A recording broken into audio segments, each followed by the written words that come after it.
Le PPRD n'a jamais fait des requêtes de pouvoir réviser l'article 220 de la Constitution.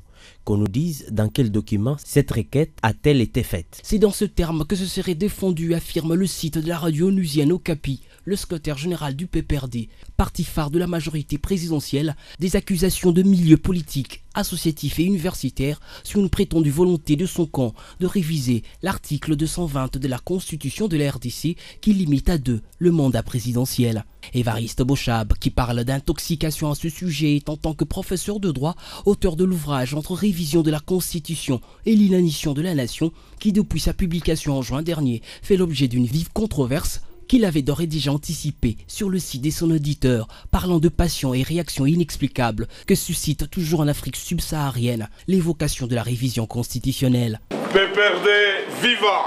Viva! Le parti présidentiel se concentre plutôt, à l'instar des autres formations de la majorité que de l'opposition, sur la prochaine concertation nationale, qui pourrait, selon la prospérité quotidienne de Kinshasa, avoir lieu ce mois d'août. Évariste Bochab a conféré sur ce point avec des jeunes de son parti.